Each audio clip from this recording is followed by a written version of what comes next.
మోకాళ్ల మరియు నడుము నొప్పులకు చిన్న ఇంజెక్షన్ ద్వారా పరిష్కారం. డాక్టర్ ప్రకాష్ గుడిపూడి 18 సంవత్సరాల అనుభవం. సంప్రదించండి elite spine and pain management centre, Manikonda, Hyderabad.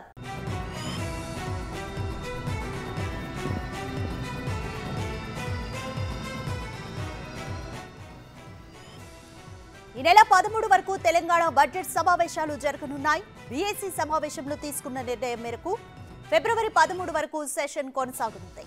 రేపు గవర్నర్ ప్రసంగంపై సభలో ధన్యవాద తీర్మానం ఉంటుంది. ఈ నెల 10న డిప్యూటీ సీఎం ఆర్థిక మంత్రి మల్లు భట్టి విక్రమార్క అసెంబ్లీలో బడ్జెట్ ప్రవేశపెడతారు. 12న బడ్జెట్లోని అంశాలపై చర్చ నిర్వహిస్తారు.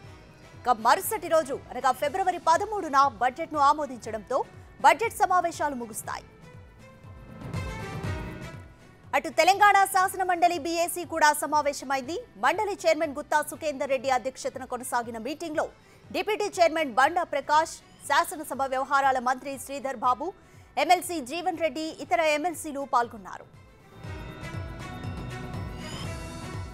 మహాలక్ష్మి స్కీమ్ ద్వారా ఆర్టీసీ బస్సుల్లో ఇప్పటివరకు 15,21,00,000 మంది మహిళలు ప్రయాణించారని ప్రభుత్వం ప్రకటించింది. ప్రభుత్వానికి సుమారుగా 535 కోట్ల ఆదాయం సమకూరిందని తెలిపారు.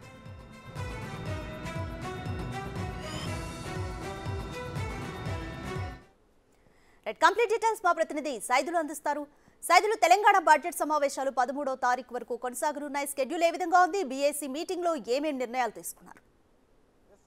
కొద్దిసేపటి క్రితమే బీఏసీ సమావేశం కూడా ముగిసింది. ఆ బీఏసీ సమావేశంలో స్పీకర్ అధ్యక్షన కొన్ని నిర్ణయాలు తీసుకున్నారు. ఈ నెల 13 వరకు బడ్జెట్ సమావేశాలు నిర్వహించాలని చెప్పేసి కూడా నిర్ణయం తీసుకున్నారు. అయితే ఈరోజు ప్రవేశపెట్టినటువంటి గవర్నర్ ప్రసంగం ఏదైతే ఉందో గవర్నర్ ప్రసంగం సంబంధించి రేపు ధన్యవాద తీర్మానం ఉంటుంది. తర్వాత ఈ నెల 10న ఓట్ అండ్ అకౌంట్ బడ్జెట్ మన డిప్యూటీ సీఎం ఆర్థిక శాఖ మంత్రి భట్టి విక్రమార్క ప్రవేశపెడతారు. దాని తర్వాత 11న సెలవు ఉంటుందని చెప్పేసి చెప్తున్న నిర్ణయం తీసుకున్నారు. అదేవిధంగా 12వ తారీఖు బడ్జెట్పై చర్చ ఉంటుంది. 15న దానికి ఆమోదం తెలిపి ముగింపుగా ఆ రోజు 13 ఉంటుంది. అంటే మొత్తం పాటు అంటే రేపటి నుంచి రేపు ధన్యవాద తీర్మానం అయిపోయిన తర్వాత 4 రోజుల పాటు ఈ బడ్జెట్ సమావేశాలు అయితే కొనసాగుతాయని చెప్పేసి కూడా ఆ బీఏసీ సమావేశంలో స్పీకర్ గడ్డం ప్రసాద్ కుమార్ ఆధ్వర్యంలో ఈ నిర్ణయం తీసుకున్నారు. సో ఇక ఇప్పుడు కూడా కొద్దిసేపటి క్రితమే శాసన మండలి చైర్మన్ గుత్తా సుఖేందర్ రెడ్డి ఆధ్వర్యంలో కూడా ఆ మండలిలో ఆ బీఏసీ సమావేశం కొనసాగుతుంది. ఈ బీఏసీ సమావేశానికి కొంతమంది బీఆర్ఎస్ పార్టీ నుంచి కూడా మహమ్మద్ అలీతో పాటుగా కొంతమంది వైస్ చైర్మన్ బండా ప్రకాష్, అదేవిధంగా కొంతమంది ఎమ్మెల్సీలు కూడా హాజరయ్యారు. సో వాళ్ళు కూడా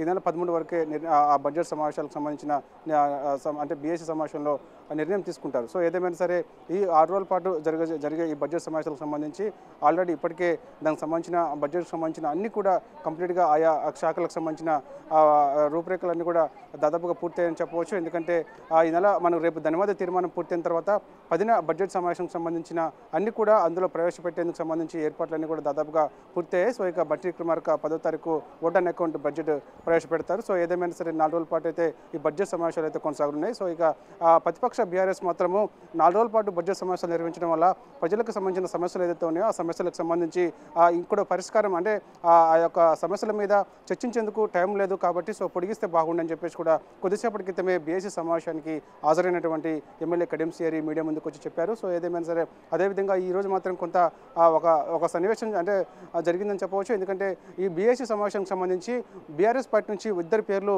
వారు మన లిఖితపూర్వకంగా రాసిచ్చారు. అయితే అందులో లీడర్ ఆఫ్ అపోజిషన్గా కేసీఆర్, అదేవిధంగా ఎమ్మెల్యే కడియం సిఆర్ బీఏసీ సమావేశానికి హాజరవుతారని చెప్పేసి కూడా వాళ్ళు లేఖపూర్వకంగా రాజీ ఇచ్చారు. కానీ కేసీఆర్ అనారోగ్య కారణం వల్ల రాలేకపోయాను, సో హరీష్ రావు ఆ ప్లేస్లో వస్తున్నారని చెప్పేసి ముందుగా సమాచారం ఇస్తే బాగుండు. కానీ వాళ్ళు ముందుగా స్పీకర్కి సమాచారం ఇవ్వకుండా నేరుగా కేసీఆర్ ప్లేస్లో హరీష్ రావు, అదేవిధంగా ఎమ్మెల్యే కడియం సిఆర్ ఇద్దరు కూడా బీఏసీ సమావేశానికి హాజరయ్యారు. అయితే వాస్తవంగా ఆ బీఏసీ సమావేశానికి ఆ పేర్లు లిస్టులో ఉన్న పేర్లు ఎవరైతే ఉన్నారో వారు మాత్రమే హాజరు కావాల్సి ఉంటుంది. కానీ ఆ కేసీఆర్ ప్లేస్లో హరీష్ రావడం వల్ల సో ఇందులో లిస్టులో ఉన్న పేర్లు మాత్రమే హాజరు కావాలని చెప్పేసి శాసనసభ వ్యవహారాల శాఖ మంత్రి దుద్దిల్ల శ్రీధర్బాబు చెప్పడంతో వెంటనే 10 నిమిషాల వ్యవధిలోనే ఇటు హరీష్ రావు కూడా బయటకు వచ్చారు. సో బయటకు వచ్చి కూడా మీడియా ముందు చేయడం జరిగింది. అంటే ముఖ్యంగా ఈ గతంలో కూడా ఇలాంటిది ఎప్పుడు కూడా ఇలాంటి సంఘటనలు చోటు చేసుకోలేదు. మేము కూడా 10 ఏళ్ల పాటు అధికారంలో ఉన్నాం, కానీ ఇలాంటి ఘటనలు ఎన్నడూ కూడా చోటు చేసుకోలేదు. ఒకరి ప్లేస్లో ఒకరు వస్తే తప్పేమిటి అని చెప్పేసి కూడా తను చెప్తున్నారు. అదేవిధంగా సిపిఐ నుంచి ఒక్కరే ఒక ఎమ్మెల్యే ఉన్నారు. సో అతనికి బీఏసీ సమావేశానికి హాజరయ్యారు. తను హాజరైతే తప్పలేదు, కానీ నేను హాజరు కావడం వల్ల తప్పేంటి అని చెప్పేసి కూడా తను చెప్తున్నారు. ఏదేమైనా సరే ఈ బడ్జెట్కి సంబంధించి మాత్రము ఒకవైపు ఇటు బీఆర్ఎస్ పార్టీ మాత్రము అదంతా కూడా ఇటు లోపాయిష్టికారంగా గవర్నర్ ప్రసంగం ఉన్నదని చెప్పేసి కూడా ఇటు హరీష్ రావు కొద్దిసేపటి క్రితమే మీడియా ముందు చెప్పారు. సో ఏదేమైనా సరే కొన్ని వ్యాఖ్యలు కూడా చేశారు. ఇటు ఎక్కువ రోజుల పాటు బడ్జెట్ చర్చకు ఉంటే బాగుండని చెప్పేసి అలా ఉండడం వల్ల ప్రజల సమస్యలకి సంబంధించి ఎక్కువ పరిష్కారం అయ్యే విధంగా ఉంటాయని చెప్పేసి కూడా కడెన్సీఆర్ చెప్తున్నారు. ఏదేమైనా సరే ఇప్పుడు మాత్రం తీసుకున్న నిర్ణయం మాత్రం బీఎస్సీ సమావేశానికి సంబంధించి మాత్రము ఈ నెల 13 వరకు అయితే బడ్జెట్ సమావేశం నిర్వహిస్తాము అని చెప్పేసి కూడా చెప్పడం జరిగింది. సో బడ్జెట్ 13 తారీఖు ఆమోదం తెలిపిన తర్వాత ముగింపు కూడా అదే రోజు ఉంటుంది. Right, thank you Saidulu.